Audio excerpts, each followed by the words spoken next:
Anna Irvine. Hello. How are you? Doing well. How are you? I'm doing all right. Thank you. Thank you. It's been a day, but we run into those sometimes. I get it. Yeah. Let me give the audience a brief introduction for you before we jump into the conversation. You are the visionary founder of Le Beaux Travail Gallery. You lead with both heart and vision, blending artistic craftsmanship and purpose to create a brand that celebrates storytelling, beauty, and sustainability. An artist inspired by myth, nature, and history, your work channels timeless legends and the majesty of the natural world, reflecting deep reverence for cultural narratives and environmental consciousness. A global perspective and cultural depth, being born in Bulgaria, shaped by South African landscapes, and seasoned by life across the U.S. Your artistic expression is deeply rooted in a rich, multicultural journey. A creative shift from corporate finance to fine art. After nearly a decade in corporate finance, you courageously pivoted to purpose to pursue your lifelong passion, embodying the transformative power of creative purpose. You're a sustainability advocate through your art.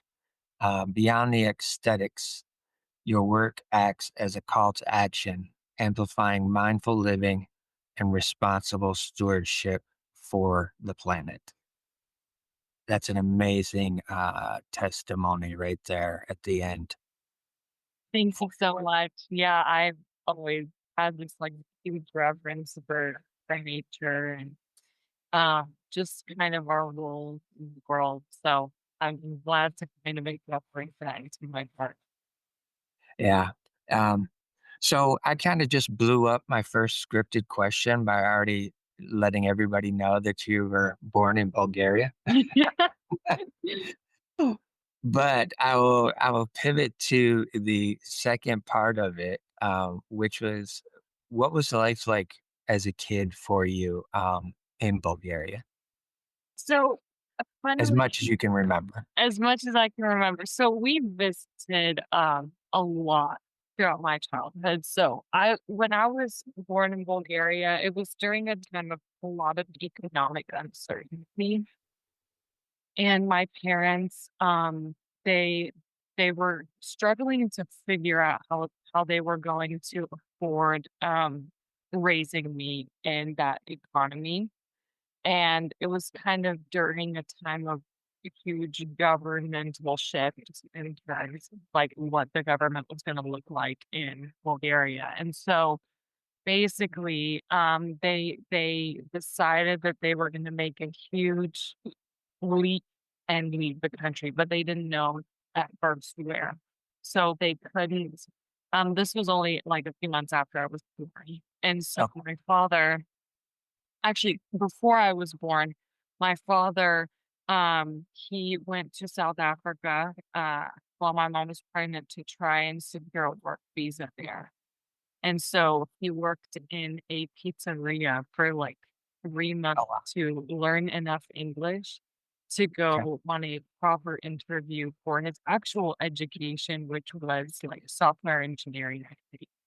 Okay. So he wanted to get like an engineering role. And so he he was able to secure a work visa likely after an interview. And and so after I was born, he called my mom and I to join him in South Africa. And Okay. so I was only like 6 to 7 months old when we left, but we visited a lot, and I have a lot of my most fond childhood memories are in Bulgaria because we would go, in the summer, and as you know, Nice. summer is, like, the most memorable time for a kid. Yes, for So, sure. I got to see all my friends and my family back home. Yeah. Nice. Did your mom have to work during that time as well, or was she Yeah. staying? my mom also worked, in South Africa, and so, I was going from, to daycare in South Africa, and I learned at the time, my mom said I knew some Zulu and Afrikaans because I was, like, in the school system over there, and so, South Africa, I think, has 13 official languages. Oh, Um, wow. yeah, so there's people speak a lot of different languages over there. Obviously, I don't know it anymore because I have nobody to practice with. Right. Yeah. Okay. Um, with going to uh, preschool and elementary school, were you comfortable with getting to know other classmates, or were you a bit reserved because of not really knowing a whole lot in terms of that cultural scenario? Yeah, so when I don't remember how old I was exactly, but in 2001, we moved to the States, and that's when, like, my elementary school journey started in the States. Okay. And so the English that I did know was kind of like South African English, which is like there's an accent, I'm sure you're Sure. aware. And so I was kind of speaking in a South African accent and but outside of that, I culturally I don't know, I've always stuck out from my classmates and from my fellow peers. I've always felt like I've been way more empathetic than, like, everyone else around me, Yeah. and unfortunately, that led to, like, a lot of bullying and I was really easy to pick on. Like, I was very sensitive and, yeah, empathy can be, I guess, manipulated and used, and I had to figure out as an adult that a lot of my most difficult situations in life have been a result of my, like, empathy being misused. So Sure. I think that's where I struggle to fit in the most. I feel like I had a lot of cultural sensitivity because I wasn't from the United States, so the kids I related to most were not like the American kids by any Right. means. Like, I would always relate to my immigrant classmates, whether they were, um, Indian or, Chinese or, if they were from an African country or wherever they were from. Like, I just would literally relate to everyone but the American kids. Right. Yeah. That's totally understandable. Totally understandable. Did when you guys got to the States, was your dad able to shift into the kind of work that he wanted to and was going to school for, fully? Yeah. So with coming to the States, my dad's career kinda took off very fast. He's always had very technical roles, and my dad has the ability to think on a very, like, large contextual scale. Which I think I get that a lot from him, looking at the big picture of things. Okay. And because he's like an engineer, then he went to being an architect, then he went to, to being like an executive director. And so his ability to like zoom out and and have a vision and a projection, but also he's so technical that he can zoom back into the areas that really need work, and he can roll up his sleeves and do a lot of the technical work himself or coach his engineers to do the technical coding or whatever they need to do. So, yeah, his career skyrocketed as soon as we came to the States. That's amazing. Yeah, that ability to see, a full spectrum picture of anything, Mhm. is highly valuable.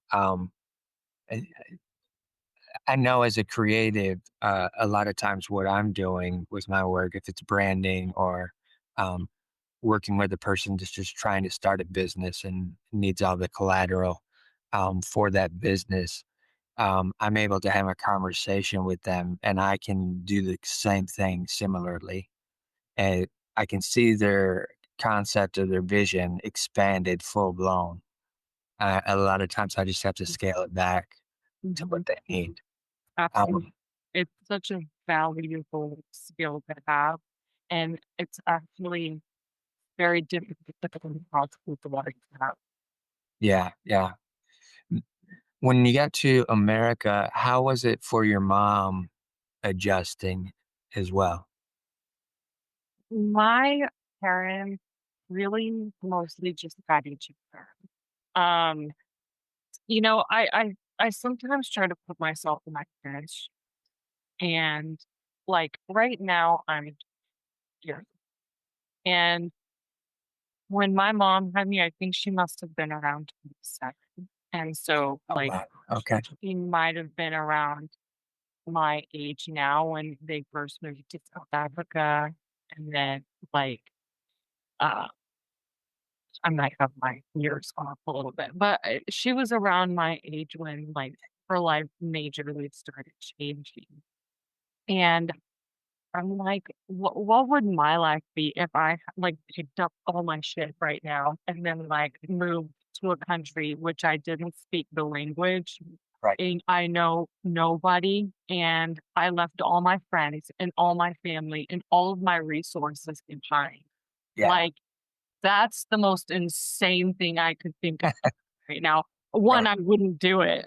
Yeah. Exactly. But 2, like, that's crazy. Like, I don't think we like, immigrant kids sometimes, like, don't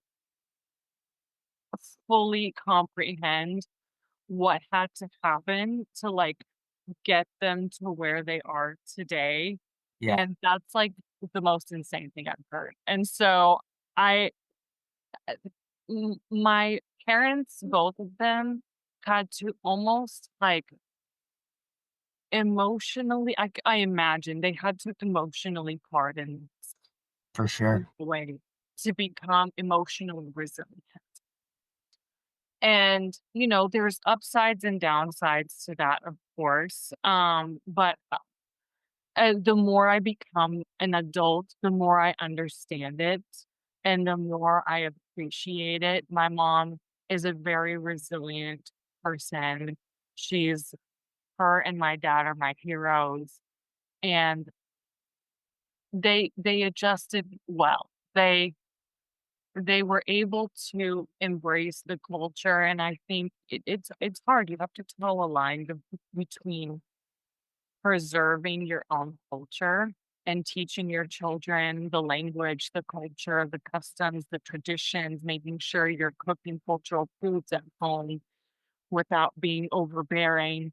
And it's like I can't imagine, I guess, the pressure they put themselves under, and then the pressure they felt from family back at home to visit more often, or, like, where is Anna going to Bulgarian school? Like, is she and then, like, the pressure here to conform fully and resisting from both ends, like, that's a type of societal pressure that, uh it's hard to comprehend. Yeah. So For I think for the types of conditions that they were under, I personally think that they did the best they could do, and they did a wonderful. Yeah. Yeah. So, did you have any siblings at all? Yes. So, Okay. um, when I was in elementary school, like, around 5th grade, my brother was born. He's, like, 11 years younger th or 10.5 years younger, Okay.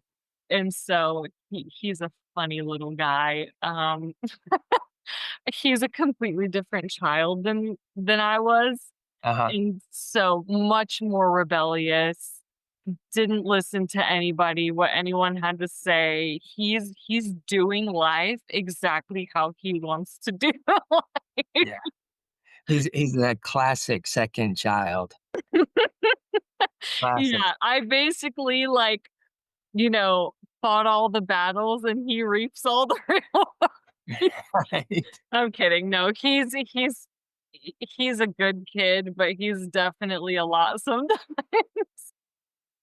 Oh, that's amazing. That's amazing. So before he's born, going to school, you said you were bullied quite a bit. Was there any point within probably maybe second, third, fourth grade where that may have shifted, or did that just still continue on from third, fourth? Yeah, I would say I remained very naive for a very long time. I was I've had friends, like, take advantage of me well into adulthood, and Okay. and so, yeah, it's a lesson I'm still learning today, and I think I've gotten better, but I think I always just remained that kind of naively optimistic kid who always saw the best in people. Right, right. I think that plays into being a creative. Um, and usually at that age, a lot of times we're not fully understanding that part of us. Um, many creatives that I've talked to, they have that sensitivity, they have that optimism. They see the world so differently that sometimes we're blind to the things that potentially can harm us. So there is that opportunity to get taken advantage of. Um, and unfortunately, we have to learn the hard way, which, that in and of itself is just part of the journey that sucks sometimes. Yeah, Um, it's so strange because I want to keep that, like, childlike playfulness and wonder in yeah, my life, but I would be irresponsible right, to allow certain things to happen again. And so it's I don't know, it's hard. It's hard, Rich. Like, I don't know. I've had to, you know, recently I've gotten much better about cutting off toxic people in my life. okay, Like, only within the last, like, year or 2. okay, It's something I'm, like, learning actively that it's just a necessary thing I have to do if I feel like I'm being hurt more than anything. And so, yeah, it's such a delicate balance. Like, you don't wanna harden your heart to where you become, like, a cynical person, and it's, like, so easy to swing in the other extreme. yeah, yeah. It is, definitely is. It's a fine line that we have to navigate to be able to get through that. Did you have any inklings early on, or while you're experiencing this bullying, was there any creative things that became kind of like a safe space for you or an outlet? Yeah, I was always fascinated from, like, a child by anatomy. So, um, when my when my brother was actually being born in the hospital, I would, watch one of those my artist, and she was babysitting me, and she drew, like, a beautiful she was painting flowers, still life flowers, and also she was drawing ballerinas.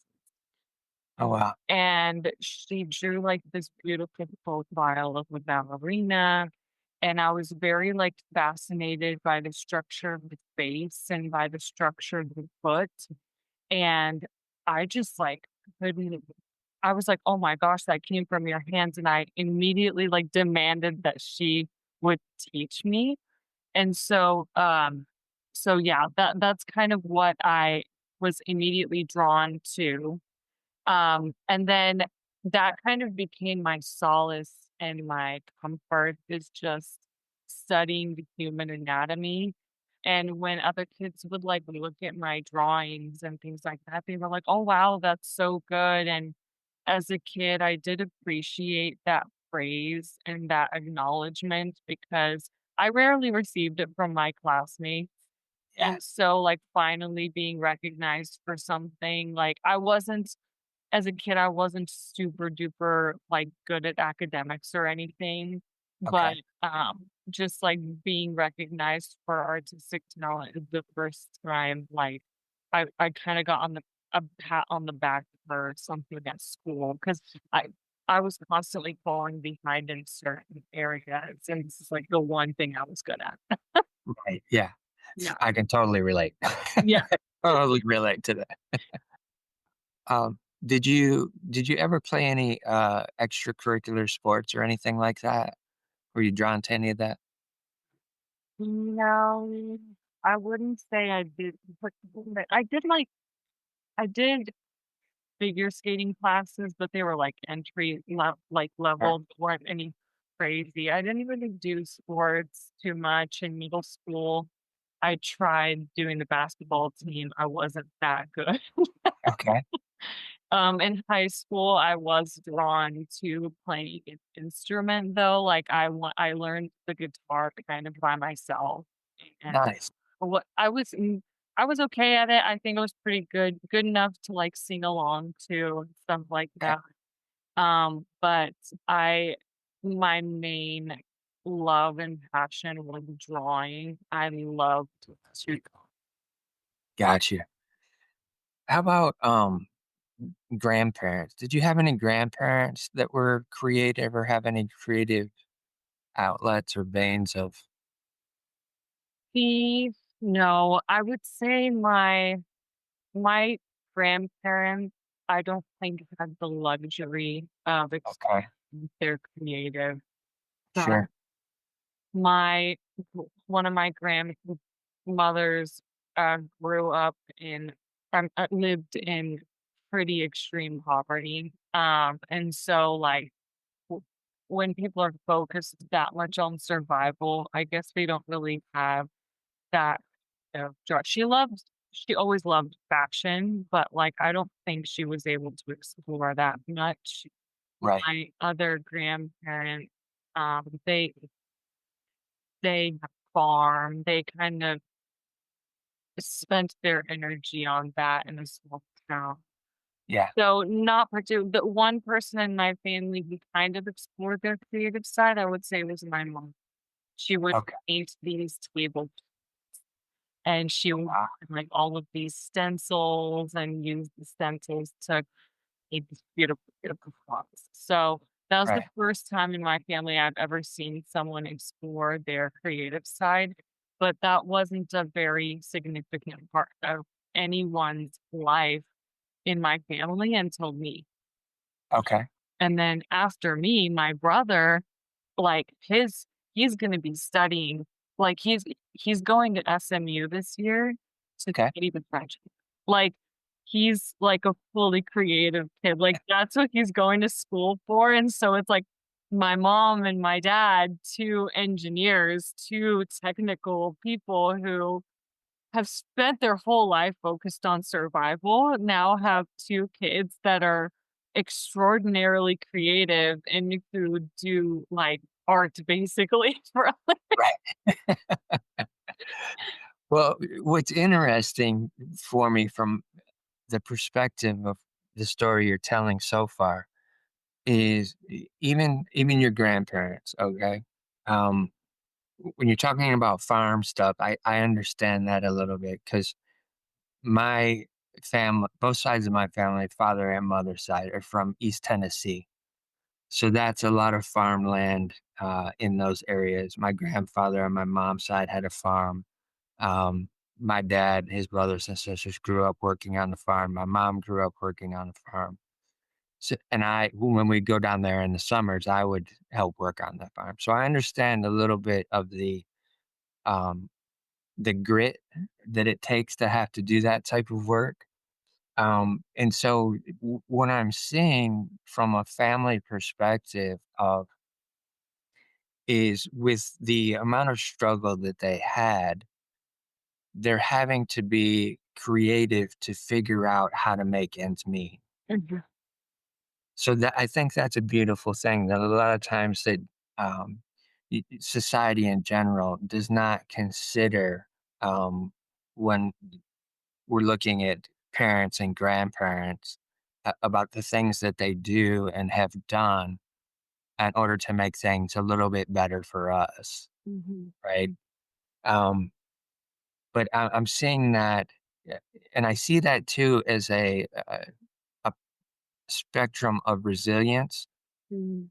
that they developed and had. And I know that you have some of that in you just from listening to the podcast with Dwight and Maddox, Yeah. and we're going to get there shortly. Um, but I'm seeing that already that far back, the Mhm. grandparents that have that in them and had that in them. Oh, Uh, yeah.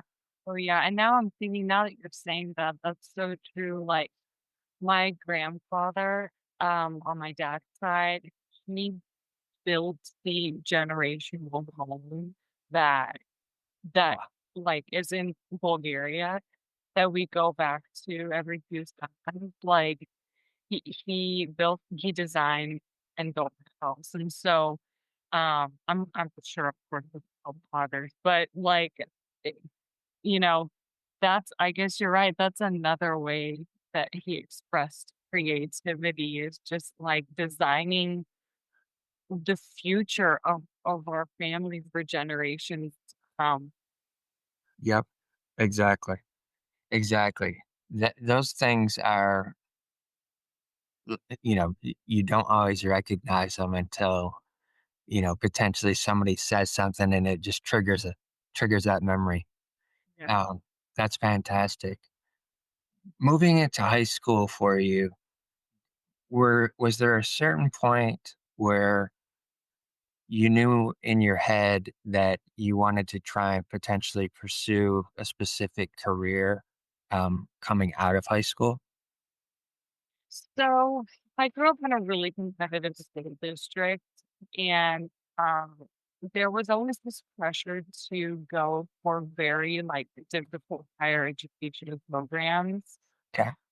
And just, like, being a daughter of immigrants and being, like, in an immigrant community where I was growing up with other kids of immigrants, like, Wow. everyone was like, "Well, I'm gonna be a lawyer. Well, I'm gonna be a doctor. Well, I'm gonna be this. I'm gonna be that." And so I I I took Law 1 and Law 2, which was, like, constitutional law and civil law, and then I took mock trial in high school.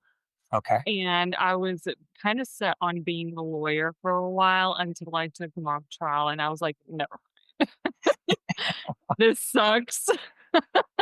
Right. And so, I enjoy, like, the study of law, but I don't wanna be a lawyer. So, so basically, I had changed my mind, like, a billion times. I was like, "Oh, maybe I'll be a teacher. Maybe I'll be this. Maybe I'll be that."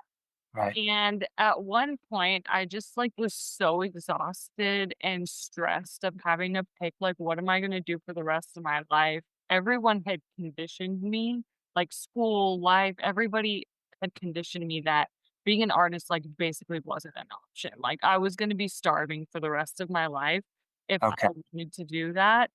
Yeah. And, like, I just had to, like, s swallow the pill and, like, be the real job. And so that's w I I basically gave up and I was like, "Mom, like, what should I do? Like, I'm just lost." And my mom was like, "Well, maybe you can just get, like, a generic business degree." My mom was in the insurance industry, and so she was like, "Maybe you can just study insurance and then you'll figure your life out as you go." Like, you can basically almost do anything if you have a business degree. And so I was like, okay, I'll just do the indecisive thing and study business. So that's what I did. It was business with a concentration in risk management and insurance.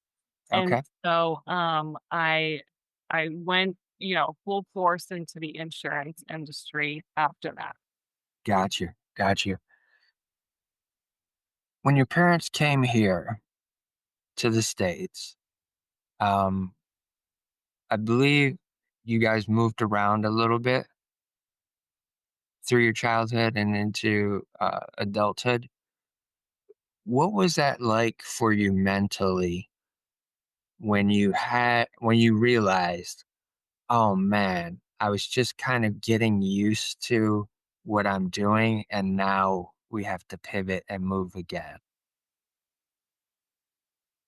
I didn't think it was too bad at the time because I love people and I love people, and I'm always excited to meet people. There were difficulties for sure, and it was hard going away from friends.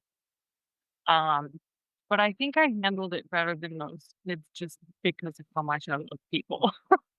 Right. So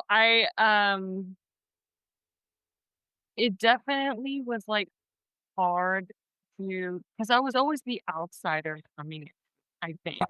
Yeah. And I always had to overcome really like difficult barriers because in every school system there's these cliques of Yeah. children that and I never really fit into one group. Like I was between like the artsy junkies, Yeah. even though I didn't participate in their activities. Yeah. And then I was kind of between that and, like, the smart kids, and then I had a few kids, like, friends that were, like, whatever, cheerleaders or whatever, but I didn't get along with their whole group, and I was kind of between all and then between, like, the immigrant kid community and just it was like a whole, you know, crazy mess of a social situation. that I Right. was and so, like, I kinda had a few friends in each group, but, I just didn't feel comfortable fully, like, hanging out with a whole group of people, because of that. So there were challenges and, there's a downside because I really only have, like, one friend left from high school because I never got really too close to anyone from high school except for a handful of people, so I have, like, 1 or maybe 2 friends, and then that's about it. I really mainly got closer to people. Right. Right. How was that shift slipping into college? Did you find it as another cultural um, shock, or did you find it as something that might have been, oh, this might be even better than what high school was? It was definitely better. I don't know, high school was, like, so weird because kids are so mean, and, like, I people were, like, nice to me in college, and it was, like, a really weird phenomenon because I had been bullied my entire life in Yeah. every school, in every grade. People looked at me, like, out the side of their eye, and, like, I don't know, I sometimes I think about it and I'm like, "I really didn't deserve that." Like, my whole childhood, like, I cannot believe these kids were so awful to me, but then when I get to college, it's like this insane culture shift where I all of the sudden have like all of these friends that I don't even know what to do with. Like and people like aren't really talking about me behind my back and people are, inviting me to things and I actually have a group of friends where like it's my clique, it's my group, and I'm comfortable with every single person in the group. It was I don't know, I didn't know how to process it at first, to be completely honest with you. Sure. No, it's understandable. That's definitely understandable. I think that's the difficult part of high school. A lot of times is there's so many that are they're confused. They don't um, they don't really have their own identity, so they're trying to adapt across multiple identities Mhm. with different people that they're around, and um, a lot of times it's easier to just follow than it is to lead sometimes. And I think those are the scenarios where if one person is the bully, then he can get a bunch of people following just because they want to be as tough as he's acting to be. A lot of times, he's really not as tough as he's acting, to be, or he or she as they're acting to be. It's more of an insecurity Mhm. that they're experiencing. So they're trying to offset that. Sometimes I think back where I would react to being bullied, and I'm like, "Man, like, if I could go back in time, like, these kids, they weren't shit." Like Right. like, this is all of these scenarios were so deeply unserious, Yeah. and, like, if I had only had the confidence that I have today, like, that the I would probably not be bullied, but I was just, like, such a, you know, timid, naive kid that I can see how I was very easy to pick. Yeah. But you were that highly sensitive kid.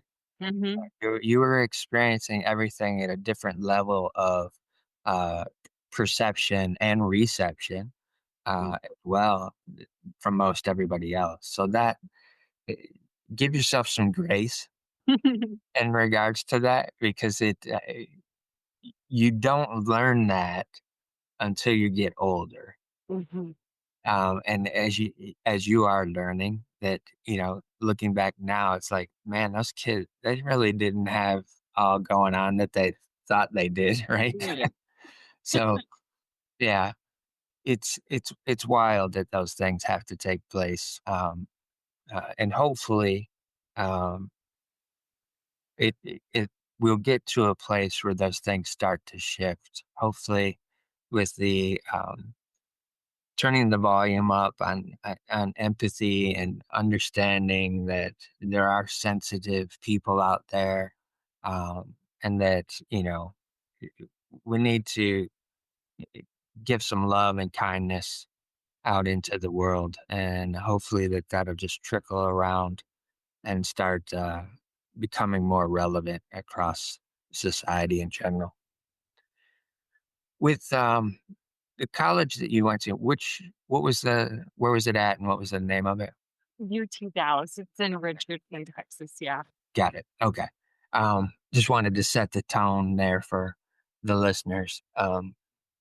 And of all the places that you've been to in the United States, how much different is it for you and your family being in Texas? In Texas, I would say just I've been here the longest, so it feels the most like home, to be honest. Okay. So, um, we lived briefly in a bunch of different places, and I also liked living in the Bay Area when we were there in middle school, so I'm sure I could have found that place to be home as well. Yeah. But Texas feels the most, Right. specifically like the DFW area. Okay. Got it. In the Bay Area, were you able to perceive any of the creative uh, culture in that area at that point in time, or was it just focused on school and you didn't really have that perception? When the Bay Area, now that I think of like what I like in art a lot, I like the street art influence.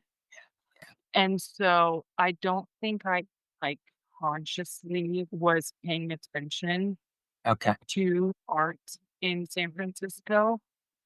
Um, but I was absorbing the culture. I definitely was. Okay. Good. Good. With studying risk management and business with college, getting towards the second, third year, are you really starting to see an avenue of where you're going to take those courses and skill set? Yeah. So being studying it in college, I enjoyed it. I was good at it.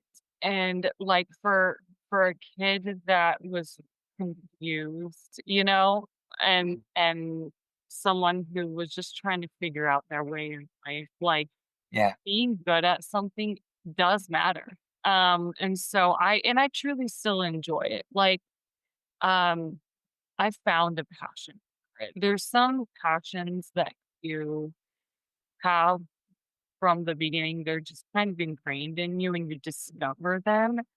And Yeah. there are certain actions that you, in a way, manufacture, but they can be just as real as any other passion. Um, and I think that the business and the risk management side, exercise is a very important part of it, right? Yeah. And I do still love to talk about risk management, and I still am very, like, intrigued by conversations about risk management, sure. Right. Okay. Through the course of being here and going to school, how many opportunities did you get to go back to Bulgaria to visit family? That's a good question. The consistency was not, like, very good in terms of the cadence, so there were some years, I think we would go back to back to Bulgaria, and then Okay. we'd skip a year or 2, we would go back. We were going back more regularly, I think, in the beginning, and then there were, like, during college, there was a period we didn't go for 5 years, Okay. my opinion, but, Yeah. and then we went back in, kind of towards the end of my college, uh, career, and then I started going more regularly again, so I went, um, a few years ago, and then I went the next year, and it's been, unfortunately, 2 years since I've been, so I'm eagerly looking for the next opportunity to go. So in terms of the exact amount of times, I'm not quite sure. Okay. Yeah. When you did get to go back, were you able to see things differently, or was it a scenario that when you came here, you were so young that you didn't have a whole lot of memory about what it was like? Yeah, the life in Bulgaria has always been like, I see it definitely with rose-colored glasses. Okay. I get this insanely intense nostalgia for it, even though I never technically grew. Right. And it's strange being, like, an immigrant and, like, immigrating so young that technically it's not really your home, but it Right. feels like Yeah. your culture is there, your family is there, like, the stories that your parents would tell you are there, and, like, all these rich memories from summers, from, like, everything is over there except for your current life and your material reality. Yeah. And so it's like, I don't know, it was this, like, place where I would yearn for, but in all reality, I'm not sure that it made complete sense, Yeah. but I definitely I could tell a difference between life here and life there. Life there was always much slower, much more, like, restful, deliberate. Yeah. Versus here, my parents were always in stress, like, everything was go, go, go, go, go. Yeah. Life was very intense over here always. Yeah. It was like that for me similarly, growing up because of my family being from the South. Um, and then us being here in Michigan, it's definitely two different worlds essentially in terms of pace. The South is again similar to what you're experiencing, a very slow, deliberate pace. There's not a whole lot of hustle and bustle unless you're you're in one of the major cities there, but you can quickly get out of that and see the shift and change and pace. The dynamic of shifting out of college into work life, how did that transition go for you? That one was a little bit Okay. um, college is really fun, and so you're around your friends, you're constantly doing something new, you only have to take very attention on one thing for, like, a certain period of time, then you're on to the next. And so going into full-time work, it's like, okay, now you have a 9 to 5 and you need to focus on this one thing for 8 hours, which for a creative mind can feel like torture. Oh yeah. It's like that's it was jarring. It honestly was jarring. And so what ended up happening was I would get in a job and I would feel like it was exciting. It was new. I got to focus on learning something like a process and being the creative person I am. I would make the process better. I would fix it up. I would make it super efficient. And then I felt like I was done. I was like, okay, like I'm like good. Yeah. But then you're stuck there, like, you're doing that job still, and you're and then all of a sudden, a creative mind checks out, and I'm, like, gasping for air, and so I'm, like, looking for other things to do with my time, and at that point, I start, like, making suggestions for other improvements or, "Oh, can I get involved in this? Can I get involved in that?" Like, and a lot of the times the answer was no, stay in your lane, do your own thing, like, you don't have the authority to do this, to do that, and the other, and so I was like, "Oh my gosh, like, is this what corporate is?" And so unfortunately, I found myself jumping, just basically jumping from one job to another, to another, Okay. to another, and so I would go from company to company, seeking out something exciting for my brain to latch. Right. Right. And, I got really frustrated with myself because I was like, "Why am I job hopping like this? Like, why can't I just stay in one place and be happy?" And, it's a part of the reason was because I wasn't doing anything creative. So, I was seeking full emotional fulfillment from my job. Mm. From a corporate job, which Yeah. is the dumbest thing ever because I'm not gonna receive emotional fulfillment from a Yeah. corporate job entirely. Like, you can receive some of it from there, like feeling accomplished, but that is not good enough. Yeah. And so I burned myself out a lot doing that and feeling emotionally unfulfilled because I felt like I was basically a ball chain was tied to my shoes. And I was basically like this fiery passion I had for new ideas was constantly being extinguished.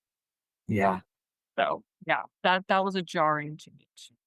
I can imagine. I can imagine. What's interesting to me that I'm seeing though, and you can tell me if I'm wrong. Um, but the way that you just described the process of you getting into a job, getting on a project, and then seeing all the ways that you could uh, make it more efficient, shift it, change it, amplify it. That sounds similar to what the way that you described your father earlier on. Yes. Okay. All Correct. right. I All right. am my father's daughter 100%. There we go. All right. I'm tracking. I just wanted to see if you were. Yeah, 100%. That's interesting. And because those are the things that I look for, are how the things that we're doing are impacted by our parents, and then grandparents as well, and how it just trickles down. And even though you being a creative, there's an element of what your father's doing with the architectural things, that has to be creative there. So it's just that little cascade, uh, Mhm. not as bright and colorful as what you're into currently. Um, with jumping from job to job, are your parents giving you any pushback at all in terms of seeing you do that, or were they able to I give you some advice? I think they were seeing my frustration, and they didn't really know exactly how to handle it. Sure. Um, they didn't give me any overt pushback. They were concerned, right? Yeah. But they were very delicate in the way that they showed it. I'm not sure they ever said it outright, but you can kind of tell that maybe they were like, they were worried. I think that I wasn't finding it, and Sure. so yeah, my parents were trying to encourage me. They would definitely, like, help me when applying for new jobs, trying to find something I was passionate about, and, um, the height of their concern, though, really reached its peak when all of the sudden, like, whatever, 5 or whatever years into my corporate career, my mental, like, took a nosedive, and Okay. so that's probably more what they were. Sure. I could imagine. I could imagine. During these times, uh, college, shifting into work career, is there any scenario of where a relationship comes into play in any of those points? Yeah, I actually met my now husband in college, and Okay. so, we, like, literally, s I believe it was freshman year of college, if I'm not mistaken. I'm could be, but I'm not sure. Okay. Freshman year of college, 2016, I meet my now husband, and so, he he's been, like, an incredible anchor in my life this whole time, like, Yeah. the one constant.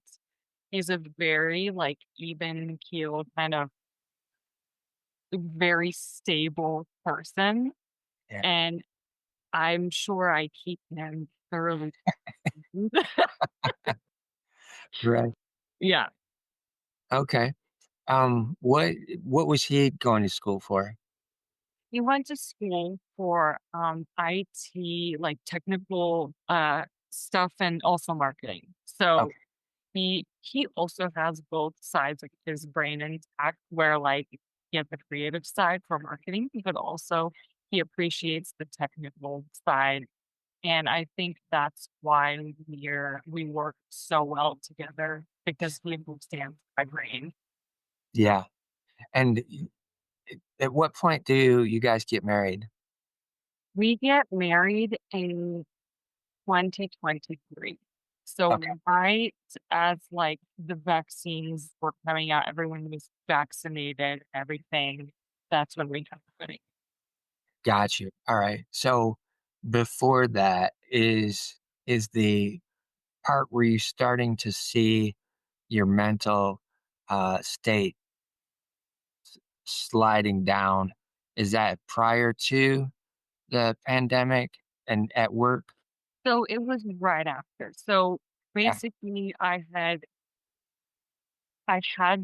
a great job. I was working at Favorite Sky Life. I had a great job.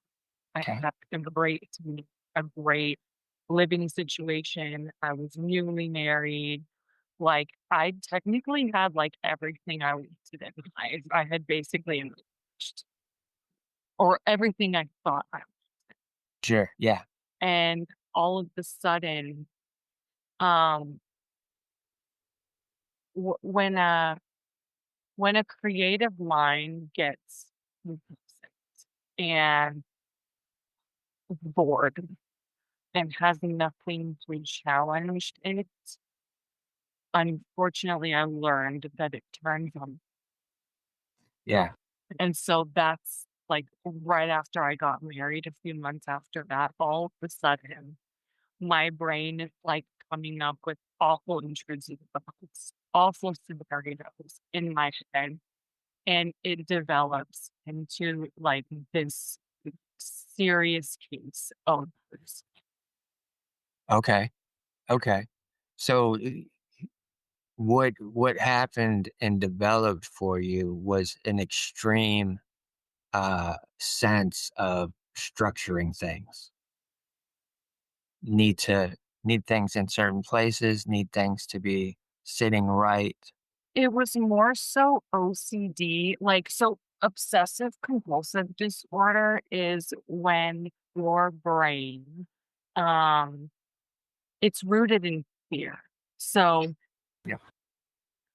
for instance, like your brain will think up like an awful scenario. Like everybody gets intrusive thoughts in their day. Yeah. And some of them are like awful and atrocious. And you're like, oh my God, I would never do that. That's like crazy.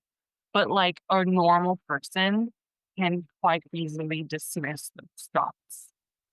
Yeah. But somebody with OCD starts to ruminate on those thoughts. And they're like, oh my God, like, am I a bad person? Why would I think something like that? Oh my God, like that must mean that I want to do that. And that must mean that like it comes from like some sort of internal dark, deep desire of mine. And like it's all this fantastical thinking that starts to seep in through your brain. And your brain is coming up with like outrageous scenarios. And because you're ruminating on it, you are in turn basically confirming those thoughts in your brain. And what happens is the more you think about it and the more you linger on that thought, your brain is it's creating these pathways Yeah. and like it's carving deeper and deeper and deeper pathways to where you literally cannot think of anything else except that. Like it's actually so incredibly hard to deviate from that thought process. And a lot of people, and this is where the C and the OCD, the obsessive compulsive disorder. So people often, when they have these awful intrusive thoughts, and it can come in many, it can come in like cleanliness, or it can come in rituals that don't make sense. Yeah. So some people, for instance, have OCD where like they think someone's gonna come in the house at night and perform their things. They do these compulsions of checking every single window and door in the house to make sure that it's locked. And all of a sudden, they miss one window. They feel like they have to start the ritual all over again to self-soothe. And so they do like just like outrageous things that don't make sense, or they hide all the knives in their house 'cause they're afraid of doing. These are the compulsions that go along with the obsession. And so, unfortunately, like, it's very hard to break with pattern. Um, so that's the kind of OCD basically that overtook my life. Okay. And once that started to kick in, how did that affect your ability to go to work? The first few months was okay, and then all of a sudden, like, I felt like my brain was being invaded by these thoughts. I felt like I had 0 control. Like, legitimately, all I could think about was my obsessive thoughts and then completely compulsive behaviors. And for me, the compulsive behaviors is just more thoughts trying to unravel and justify and like, no, actually, no, I'm not a bad person. Like, I Yeah. actually like am a good person because of this and that. And like, just crazy. Mine is what people call pure O, which is mean just like pure obsession. And unfortunately, I think pure O is very misunderstood because it still is obsessions and compulsions. It's just you can't tell which is which because often they look one and the same because it's all just thoughts and your compulsions aren't like physical actions. Yeah. And so I was like, I was in my head a lot. And unfortunately, it got to the point where I couldn't really do my job and my only reprieve and escape life was sleep. That's when I could shut my brain up. So I started to voluntarily sleep for many hours of the day to get away from myself.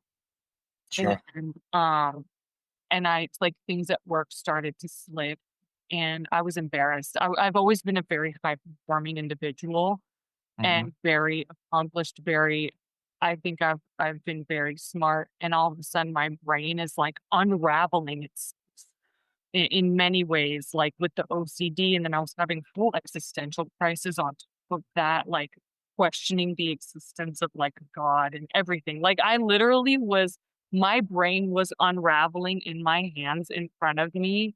I couldn't put a coherent thought together. Like, that's how bad it was. Okay. And it was like the utmost chaos in my brain. It's probably the scariest thing I've ever been through, and to the point where I was scared of myself. Like, I Yeah. was scared of what I would do to myself or to others or whatever the case may be, and, like, this so many people experience this, and, like, you would never because nobody talks about it. Right. And so, like, I had never heard of this happening to anybody else in Yeah. my life, in the friend group, and so I at one point, I went to my job, and I went to my boss. It's like, "I need to resign. I am not the team member that you guys need right now.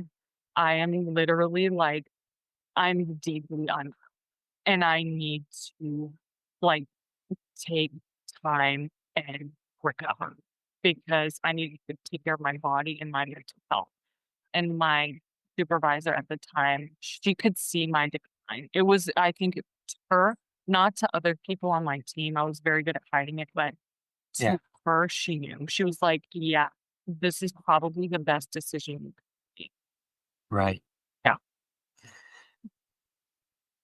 I'm glad you said that this is something that a lot of people don't know about, and that is the case. I know it well. That the volume is not turned up high enough on the mental health discussion in general. It's even lower in the creative community. Um, so I want to commend you on being open and being willing to share this part of your storyline because it's immensely needed, and it's needed in a way so that it starts to the conversation becomes normalized versus the stigma that is still around it. Yeah. And that's a goal of mine as well, is to turn that volume up a little bit higher and continue to do so until it gets to the point where it's a conversation that can be had without um, everybody running off into the corners. Yeah.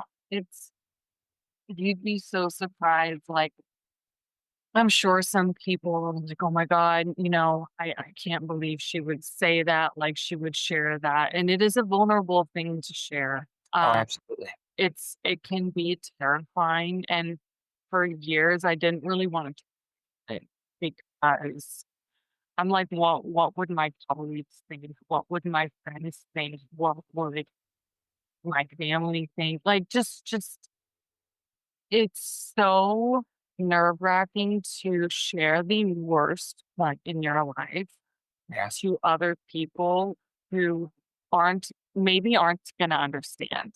and they would never feel comfortable enough to do that, and because you're comfortable enough to do that, they all of a sudden have, like, third-hand embarrassment because you're sharing this. So, yeah, it's something I've had to the fear of Y and you are doing it. yeah, I want you to recognize that as well, and I wanna acknowledge it so that, uh, someone else is recognizing it. Um, Once you're in the place of knowing you need to resign, um, and your husband seeing these things take place as well, is it a concern of his that something's going drastically in the wrong way? And what is he doing to try and support what's taking place for you, if he is able to? yeah, he man, he's a champ. I like, he was so confused at first because he's like, "What is happening to my life?" Right. He was probably like, "What in the world?" Like, we just got married and, like, everything has turned to shit, like, all at once, and he's seeing, like, my mental state just, like, completely disintegrate in front of him, and he's trying his best to remain just enough emotionally available to take care of me, but not so emotionally available that he also becomes depressed. Because there's like, again, it's that fine line of like, how much do you need to care in order to continue to function as an adult human being in this house? And and he told that line beautifully throughout the whole experience. He listened to me just, like, cry on the kitchen floor. I There were so many sessions where I would be pacing for hours, 8 hours a day I would pace. And partially part of that was due to medications, like, I understand that like, I would pace, I would, like, be a zombie, I literally would just cry and mourn my life in front of him and, like, scream and beg for my life to go back to normal. I wanted my brain to fix itself so bad, and I didn't know. I literally was, like, so lost, and I thought my life was over. I basically was like, "It would just be easier if I died right now." Like, I actually, like, don't want I didn't wanna be alive. I wanted to be dead so bad, and the only reason that I didn't do anything is because I was like I didn't wanna hurt my family, but I literally thought everything and everyone would be better off with me gone. Like, I was fully convinced of that. Yeah, yeah, I can understand that as well. Um, at what point in this downward spiral did you potentially seek any help outside of the family to help you navigate it? Um, at first, I went to a therapist, like, in the very, very beginning. That experience I went to a therapist in training, and I didn't think she was, in training. That was Uh, awful. The person who wasn't being supervised adequately, and oh, so she unfortunately caused more trauma. And I swore off, like, going to a therapist, which is awful. I wish I didn't do that. I didn't know better at the time. I right? didn't know that she was not qualified to be giving the advice. She basically told me, "You're not traumatized. What you've experienced in life is very normal. Like, she basically invalidated everything I had ever been through, What? and yeah, I don't know how she's if she licensed today, I would be b like, my mind would be absolutely blown away.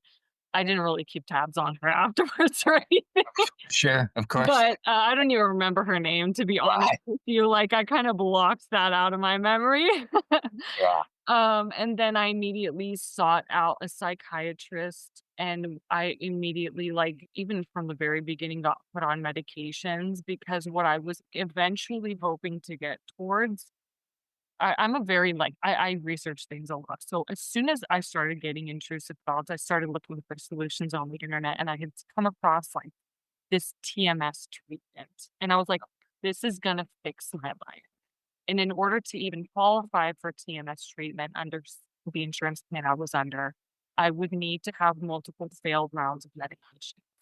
And so Okay. I was like, cool, I'm gonna go to psychiatrist and get like try a bunch of medications. Then obviously like they're gonna fail, and then I'm gonna try this TMS thing. It's gonna fix my brain, and then I'm gonna be good. It didn't work like that. Right. I went to a psychiatrist, I got put on antidepressants, I got significantly worse because I'm not sure antidepressants were the answer for me.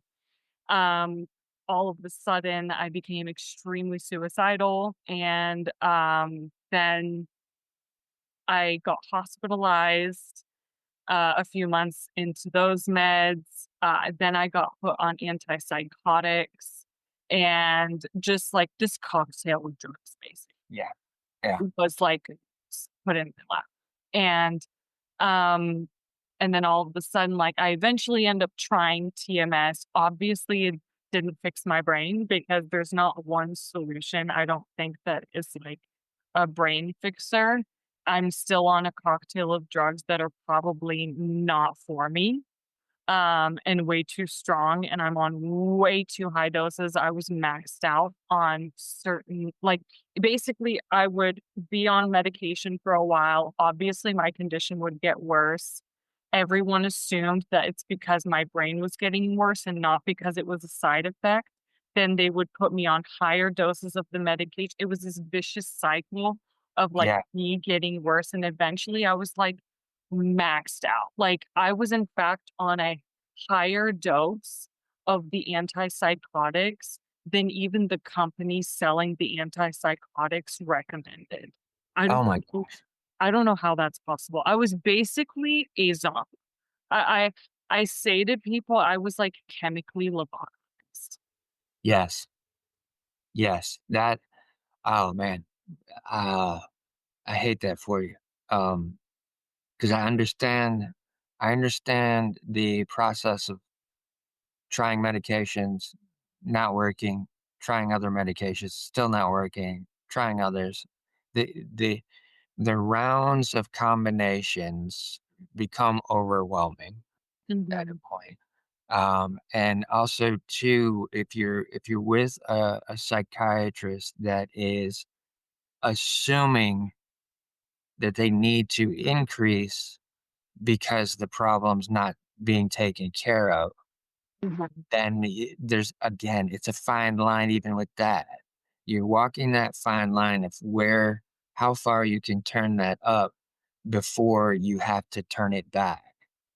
yeah, And yeah, not every psychiatrist is in the mindset of maybe we should try turning it back versus continuing to increase. Uh, yeah.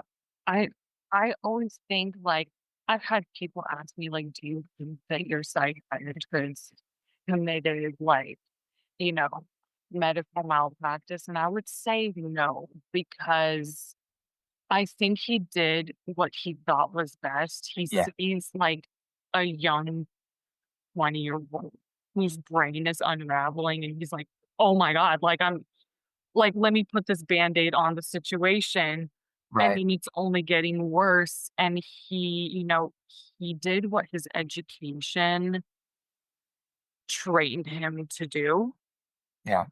and I will say I will give him props for remaining extraordinarily optimistic the entire time.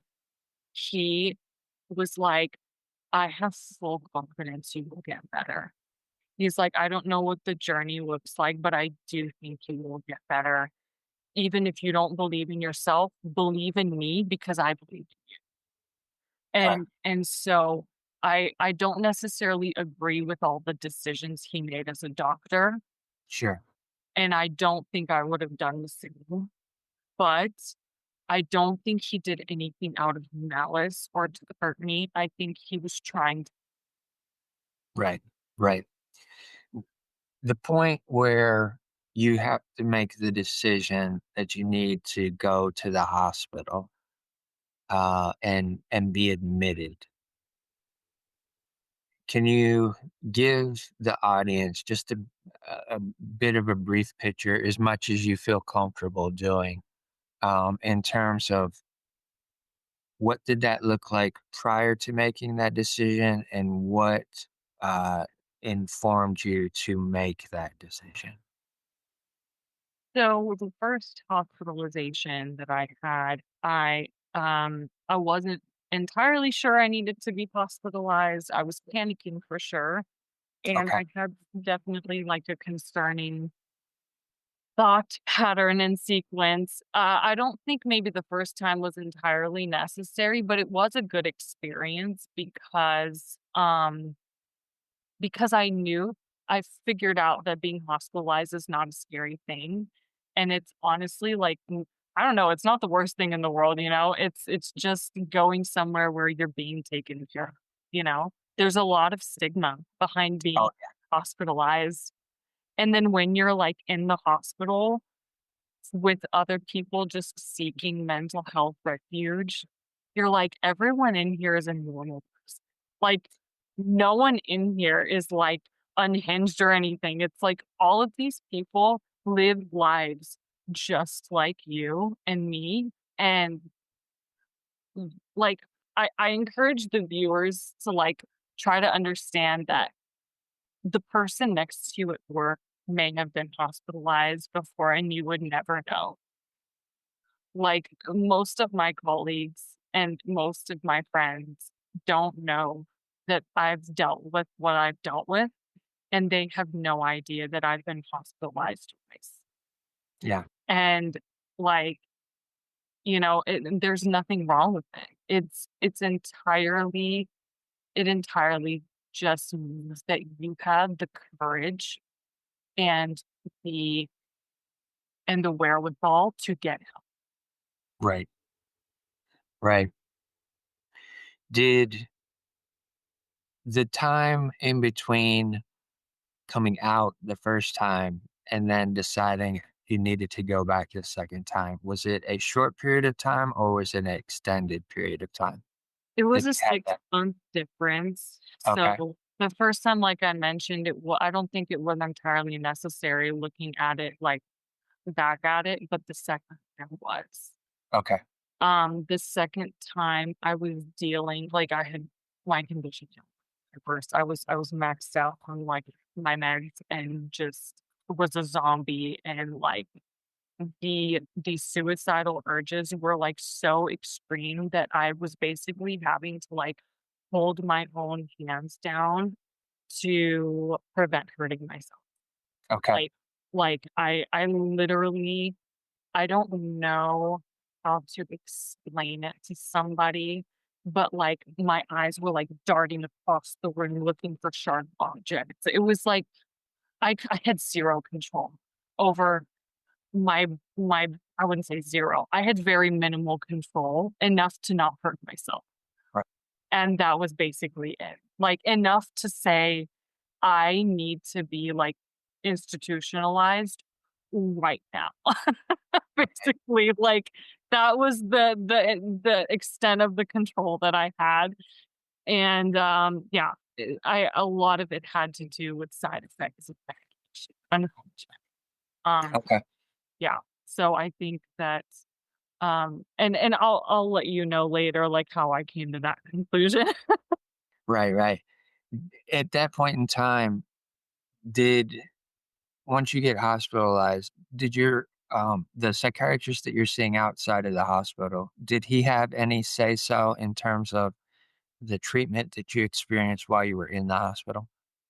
No, in the hospital, there is a separate psychiatrist, and they look at the meds that, like, your normal psychiatrist, like, you know, prescribes to you, and so it's not like they would do anything, like, crazy, different than that, and I behaved normally throughout my entire, like, hospital stay, and so they weren't really inclined to change anything. I think for patients who have outbursts maybe or, like, are a danger to themselves or others, they do change things up, but if you're not, there's no really reason to either increase or decrease dosage.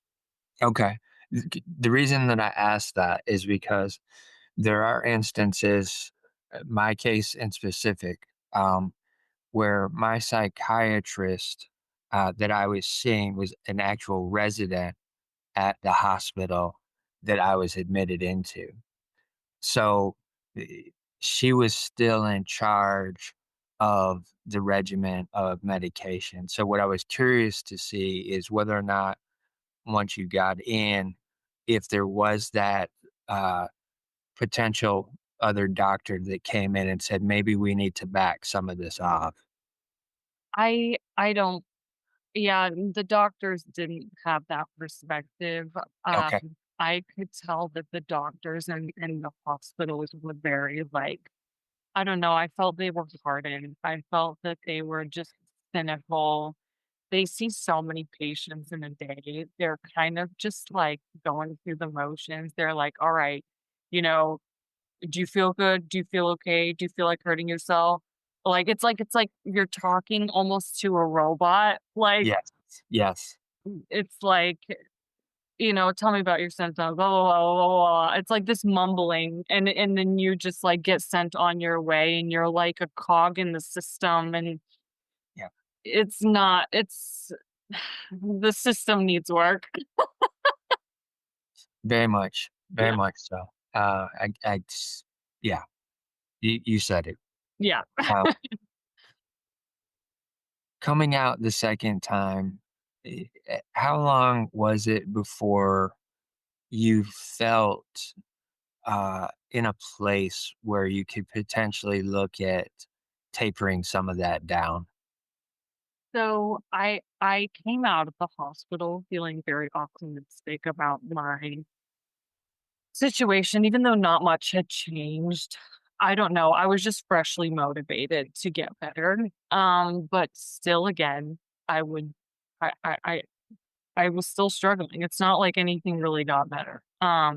Things didn't get better before that. I What really changed was my mother. She had a kind of what she describes to be a prophetic dream.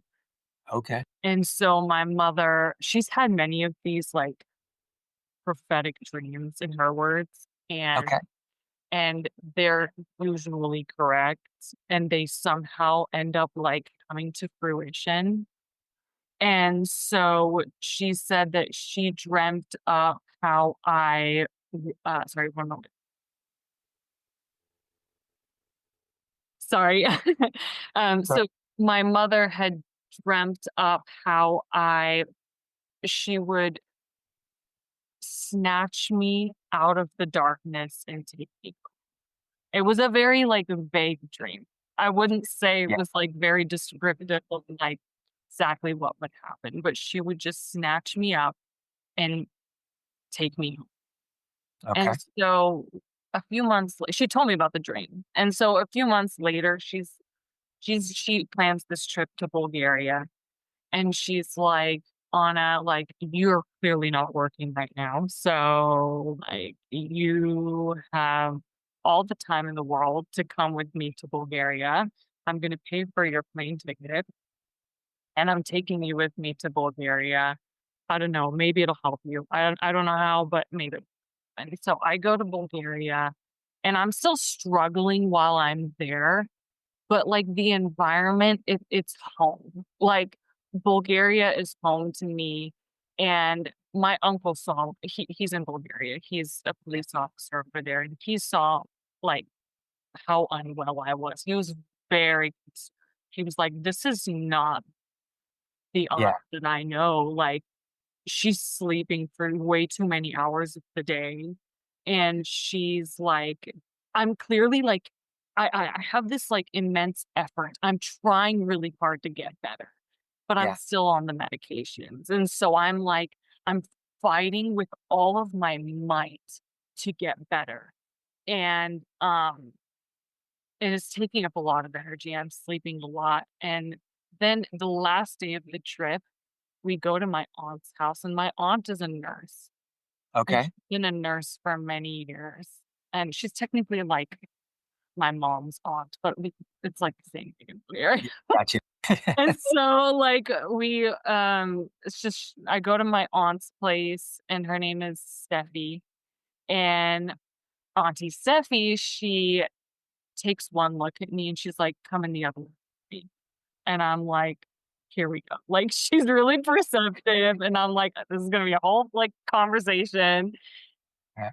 And she's like, "Tell explain to me in your words, Anna, what's wrong with you." So I give her, like, like, my laundry list of diagnoses. I'm like, "I have OCD, major depression, anxiety, PTSD, this, that, the other. I'm on this and this and this and this medication." And I'm like, "I'm super ill and my brain is super effed up and I don't know what to do." I'm like, I'm literally a piece of human garbage." Like, I literally am, like, wasting away in front of everybody's eyes. So, that's the situation. And she looks at me and she says something that I would probably say is very controversial. So audience, please take this with a grain of salt, but she looks at me and she's like, "Anna, you're not ill." And I was like, "Do Right. you see me? I'm not sure. Maybe I didn't explain myself adequately, like, Yeah. stuff my brain is." I'm like, I don't think you're understanding, Steffi, like, the dire situation that we're in, you know?" Right. And she, like, kind of doubles down, and she's like, "No, like, I genuinely believe that. These medications you're on are not for you, and they're causing you more harm than good. And if you trust me, I will prove it to you." And I was basically, like, looking at her like, that's the craziest thing I've heard.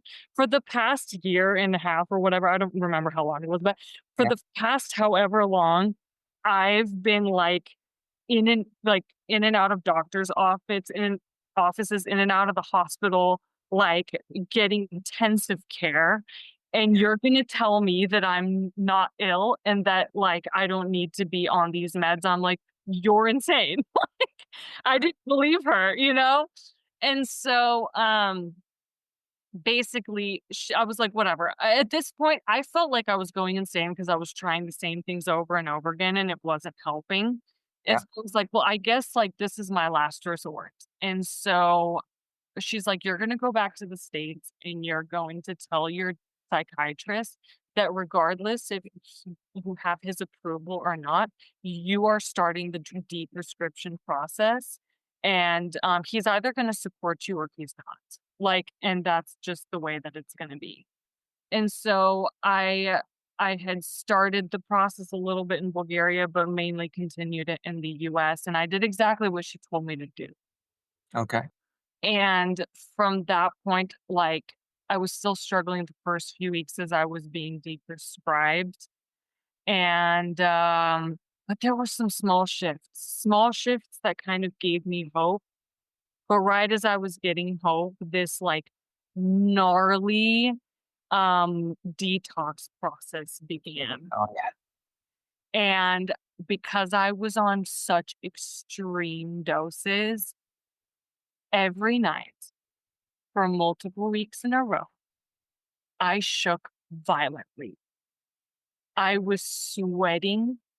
I was My clothes were drenched, Yeah. like, as if I had jumped into a pool, and one of the nights, the shaking got so violent and so bad, I literally, like, my and also while you're in such intense physical pain and agony, like, I literally don't think I've ever been in more pain in my entire life.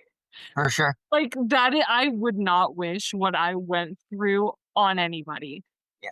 And, like, so I'm shaking violently, and my husband gets so scared because he thinks I'm, like, gonna die or something, and so, I don't know what he thinks, actually, I don't wanna say that, I just he doesn't know what to think. Sure. Yeah, And he does. so he's, like, frantically drives me to my parents' place because at this point, we live 20 minutes away from my parents, and he's like he hands me off to them, and he's like, "Oh my god, do you see what's happening?" Like, and so my mom, she takes me to the bedroom, and she, like, lies down with me and just holds me as I'm violently shaking, like, it looks like I'm having, like, a violent seizure, Yeah.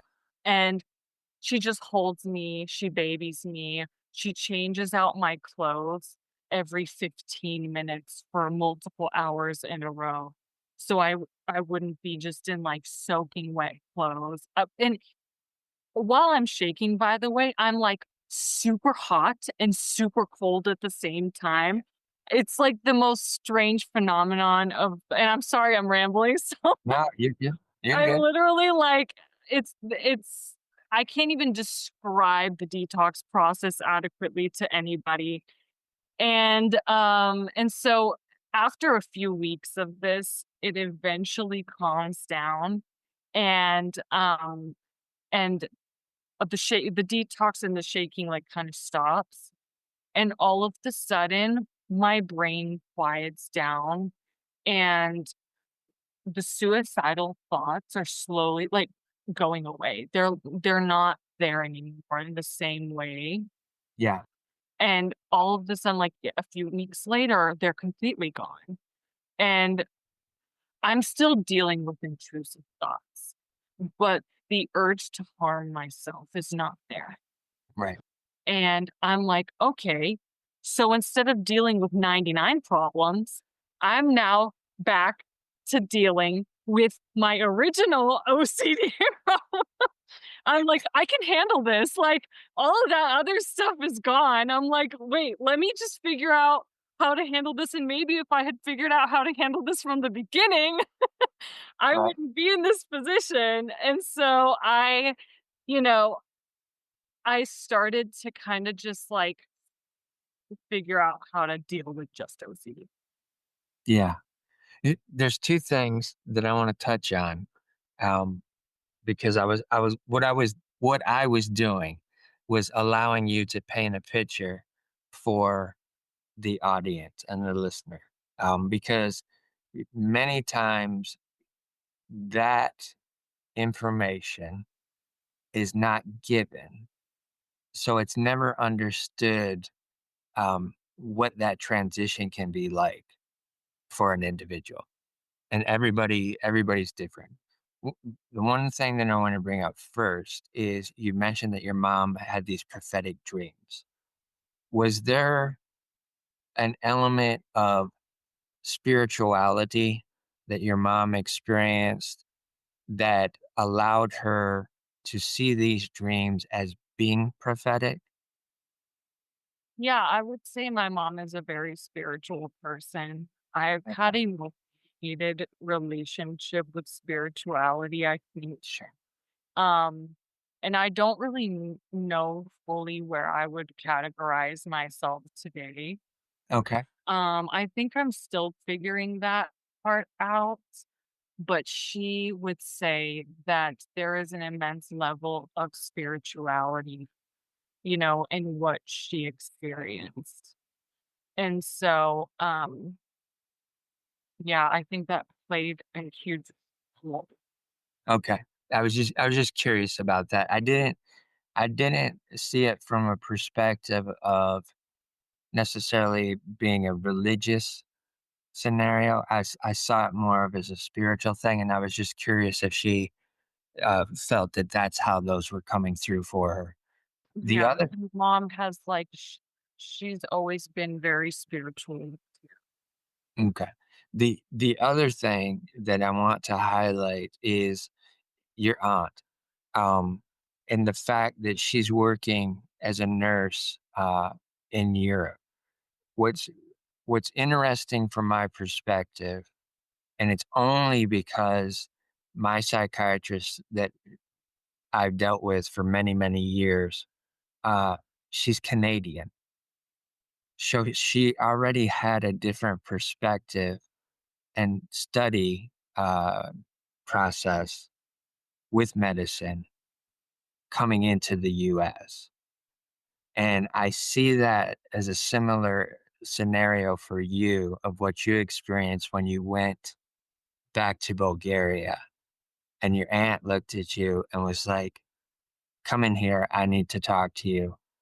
I want to assess this because I'm not seeing the same thing that everybody else is seeing in Mhm. the States."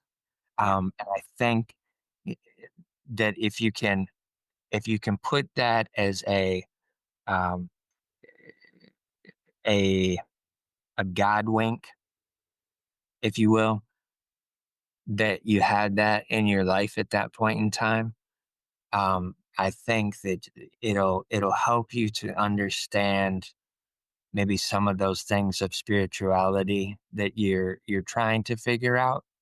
Um, but that's how I'm seeing it is Mhm. one of those types of scenarios. And there's of course we know there's multiple names for God that people use.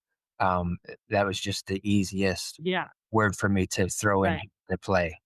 Um, when you get back and you start feeling some of this relief take place after the immense agony of the withdrawal process, what is the sparkles of light that you're starting to see that are changing your perspective of what you might want to do moving forward?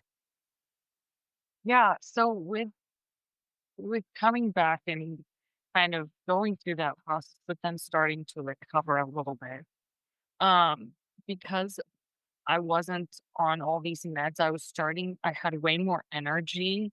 And because I wasn't trying to spend so much of the day not hurting myself, I actually had the energy at that point to address my OCD. And I started working on developing habits to divert my thoughts away from my obsessions. Okay. So I would kind of let my thoughts flow over me and they would happen. And there's nothing I can do to stop my obsessive thoughts. I kind of just have to exist alongside of them. I just have to like basically radically accept that they are there and not put an emotional valuation on those thoughts. I'm more a bad person because of my thoughts. Right. Uh, and so I also need I accepted the immense guilt and accepted the sick feeling I got in my stomach after having certain thoughts as part of my daily life, and that, like, I couldn't get rid of those feelings, and so I would there was this monk that I had listened to, and I kinda forgot his name, it's been a while, but he said that when he became friends with his anxiety went away, Ah, and then he missed his dear friend, and so it was very, like I was like, "Okay, I just need to basically accept that being feeling this way is my new norm, and if I get an intrusive thought and feel sick to my stomach, that's just it's another day, like, whatever, you know? Proceed with my day despite how I felt." And, uh, and little by little, because, I was giving it less attention, the thoughts would subside, and I began to be able to hold my attention on everything else longer, right. to the point where only 3 months after I got off my meds, I got my job back at Baylor Scott White. Okay. I had reached back out to that same manager and I was like, "Hey, I got the help that I needed, and Right? I feel a lot better, and I would like to work again." And because I feel like partially because I had the mental acuity to leave with dignity, and also she could tell I was better, she referred me to another team, and I got a job. And so those were the beginnings of help. Right. And I think that's a key thing that you just said there. The fact that when you decided to leave, you did it in a way that wasn't leaving a bad taste in the company's mouth. And I think that's a huge point that the audience can grasp, especially those that are around your age and are working for big companies or even in a small company. If you're able to rationalize that, hey, I need to do this for myself for sure, but also too, I need to give a little bit of courtesy to the people who I'm working with and let them know and try to see if I can exit in a cordial way to where it doesn't leave a closed door Right. behind. What I didn't wanna be in was a position where I was so bad at my job because of my mental health that I had to be fired. That would have been a million times worse than, like, leave Right, because I chose to leave on my terms. Like, I'm getting the help that I need, and sometimes people are afraid to make that difficult decision, yeah, but it's better than the alternative. right, for sure. And another element that you took on characteristically was you were being your own advocate in that instance. And I think that's a key thing that many people that deal with mental health struggles and go to doctors and seem to kind of be stuck in something for a long period of time. If they can look at things as being able to be their own advocate in their own health and well being and getting to a place of uh, well being, that's a huge part of the healing process is being your own advocate, being curious as to are there things out there that I'm not seeing in front of me that can potentially help me?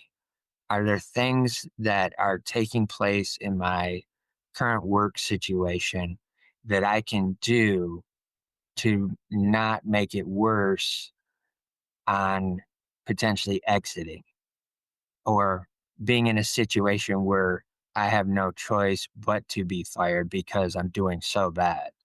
I Right. think that's a huge thing that you were able to do is recognize that, and I see that again as part of those genes in your familial line of where you're able to see a bigger picture and you're able to recognize, okay, I need to do this smaller thing over here so that I don't mess up that big picture. Mhm. And then circling back now, you have the opportunity to get back in. Mhm. I Mhm. think that's fantastic. I will say I agree with, like, that thought of, I do think I look at the bigger picture, not just in, like, my technical day-to-day work, but in life. Yeah, I often make smaller sacrifices now for to avoid having to make larger sacrifices later. yeah, Um, and I think that I wish more people had the courage to do it. yeah, absolutely.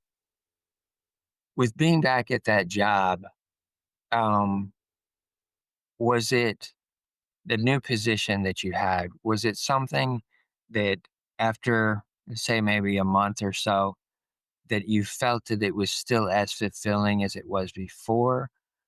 or where was it that you decided, I think I might want to try something different? I was extraordinarily happy to have my life back. I thought I would never have my life back. I thought I was gonna die young.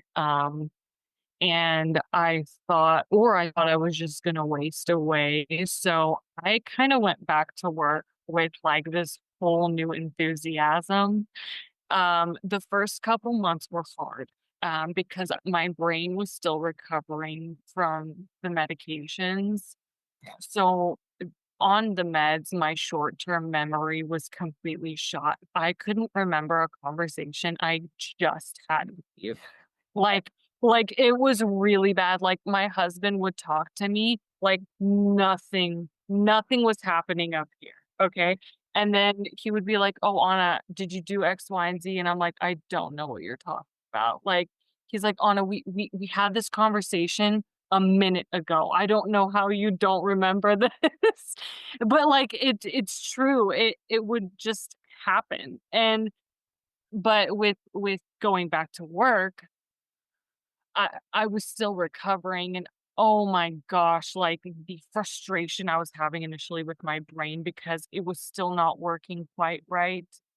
And so I would be listening in meetings and I would be trying really hard to like remember everything. And so I had to become a very diligent note taker so that I could go back and actually remember what happened in the meeting, because if it weren't for those notes, there's just, like, no way I would remember. Yeah.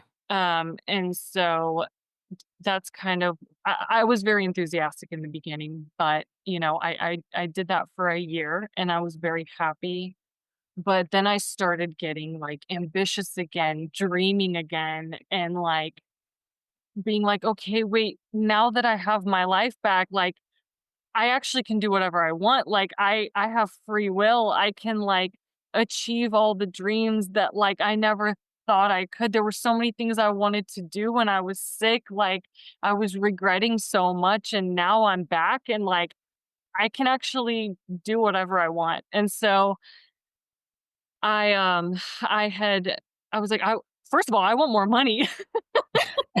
Right. And so I like, I went and I got a position that paid over twice what I Oh, was wow. making at Baylor Scott& and White, like, and so my salary jumped, like, so much, Yeah. and but I was working, like, 80 plus hours, and Oh, wow. it's like, "Wait, this also sucks." I was like, "I don't wanna do that." Like, I was like, "Wait a second. So I like the money, but I don't like, basically, being chained to my desk all day." Yeah. And so I was like, "Okay, we've gotta figure something out." I was like, let me just quit corporate for a little bit. I'm gonna quit corporate. I'm gonna figure myself out." So I was like, "Okay." I quit corporate and I was like, "Maybe I start a business." So I didn't know what that business was gonna look like right away. And I decided to, start showing up to artsy gallery events Okay. and get to know people. And I did. I got to know artists, I got to know gallerists. And I was like, "Oh, I kinda want a gallery. That sounds cool, but I have no idea how that would happen. I wanna be like an art dealer." I guess that's the first step is being a representative of artists, which means I have to meet artists. And so, I obviously wanna also be an artist myself. And so eventually I'm, hanging out with my friend at Tower Club Dallas. And she has me up there for a photo shoot because I'm, like, modeling some rings for her because she's a jeweler, Nice. a jewelry designer, and so she has her own company, and she's also an entrepreneur, and she's chatting with someone on the leadership team at Tower Club Dallas, and that person, out of the blue, is like, "God, I really, really wish that we had a gallery." And me being, like, the delusional person that I am, I swear this is how it happened, okay? So, I'm sitting here, she's talking to this person, and, on my left, they're whispering, mumbling, and as soon as he says that, I, like, turn around and I'm like, "Hi, I'm Anna. I would love to have a meeting, about that with you on Monday. I can totally make that happen." And he was like, okay, I mean, I guess, like, what am I gonna say? What is he gonna say? No? He just said he wants a gallery on the Right, halls of the Tower Club, and I just said that I can make that happen. And so, I mean, what's the worst he could say? No? Well, right. he said yes, and we had a meeting on Monday, and things just, like, unraveled. I mean, not unraveled, but, like, came together really fast. And all of a sudden, like, within a few weeks, I'm an exhibition at the Tower Club, and it was, like, such an insane story. That's amazing. Yeah. That's amazing. Also, too, as a key point to highlight for the listeners, when an opportunity presents itself, don't be fearful to step through that door Mhm. and take it on because that turned into something for you. And how did that flourish after that meeting? Yeah, that I basically was like I had a few friends who were artists who helped me put that first exhibition was a combined effort. That was definitely, like, not all my doing. My artists gave me incredible feedback, you know, in that first exhibition because of my mistakes was not perfect. Like, Sure, I was not entirely organized. I didn't get contracts out to artists in time. I was maybe lacking in communication on some fronts. I was learning. I was learning on the spot. I had never done this like to this degree. Of course, I had helped some of my other gallerist friends with events, but, like, I don't think that counts for, like, putting together a whole exhibition by yourself. Like, sure. that's the first time I had done it basically, like, I had been the main producer, and so it was, like, such a huge shift in responsibility, and there were certain things I did right and certain things I didn't, and I got amazing feedback from my artists, and they coached me, and they taught me, like, what they didn't like and what they did like, and so that's how that event kinda came together. It was maybe not perfect, but I think that I wouldn't change anything because, that's how you learn. You learn by doing, you learn by being imperfect. Like, I would have rather done something and done it imperfectly and then gotten better because now I'm creating all these opportunities for artists rather than being, like, overcome by shame and guilt that I messed it up in the first place. Yeah, Like, you w w when you're taking courage in life and trying something for the first time and going after your dreams, you kinda have to leave your ego at the door, and you need to understand that you're human and there needs to be this ability to forgive yourself. And I 100% sometimes lay awake at night. I'm like, oh, that was like so bad. Not because the show is bad. My lack of organization and lack of communication was so bad. And I'm like, sometimes I beat myself up for it, sure. but I'm like, it's being human, man.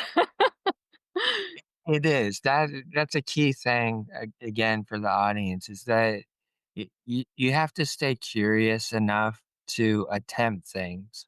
Um, and one of the things that I uh, give advice to for different people that I speak with is that um, learn to fail quick and often so that you get enough reps in with that that you figure out what you need to do differently to start making it work right.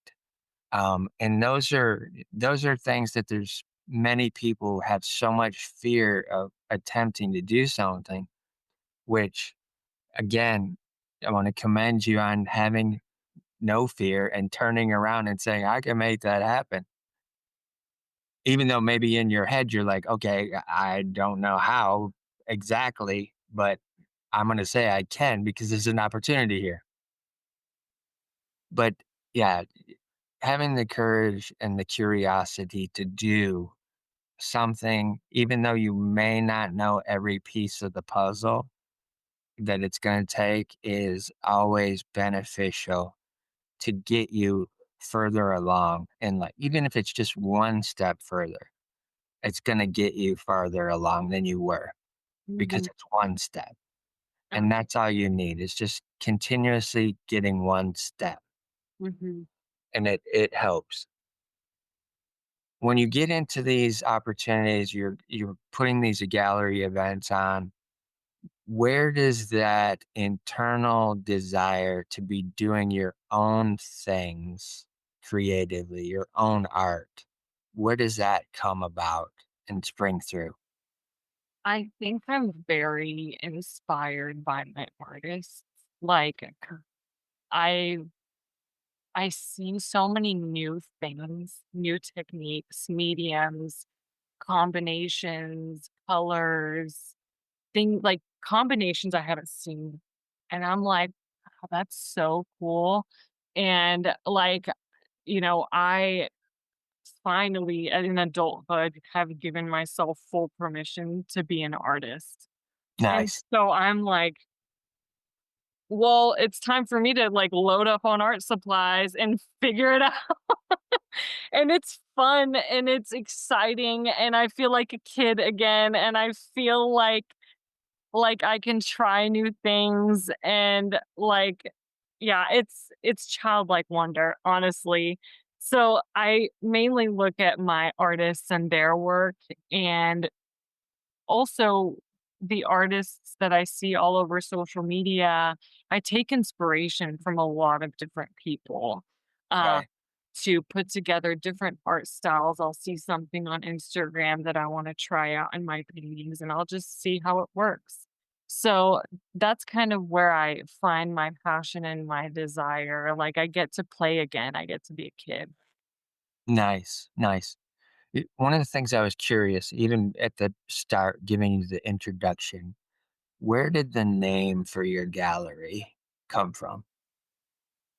So the name and I've been corrected by a French speaking person on how to say my own gallery name. So And I probably butchered it. it's fine. I butchered it many times, but it's technically Le Beau Travail. So it is the beautiful labor.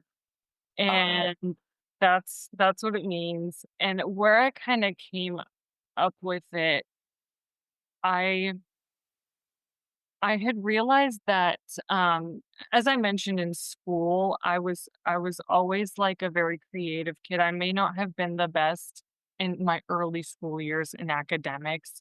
Later yeah. on, later on, I did much better and I got really good grades and stuff. But in the beginning, I just was really struggling with focusing and I was like, I always just thought I was like a lazy person. I was like, maybe I'm just lazy. And I would like put all of these like moral valuations on my productivity.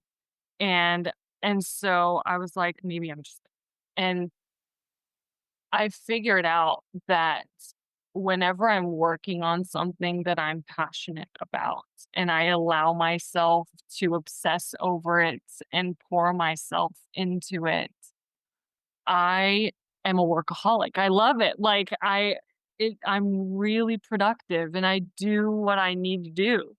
Yeah. And basically like I realize I'm not a lazy person. I I need to find something that lights my soul up. I need to find something that I can obsess over and pour myself into, and that's what makes the labor beautiful. So it's Yes. beautiful labor. That's amazing. That's amazing. I think that's a beautiful place for us to end today. And I hope everybody that's listening and or watching can see the beautiful labor of your life journey so far up to this point. Um, as well as understanding that as creatives, the journey that we're on is many times absolutely laborious. But ultimately, it can result in beauty. And I think that's a wonderful thing. So I always want to remind the audience at the end of an episode to listen to your heart and be kind to your mind.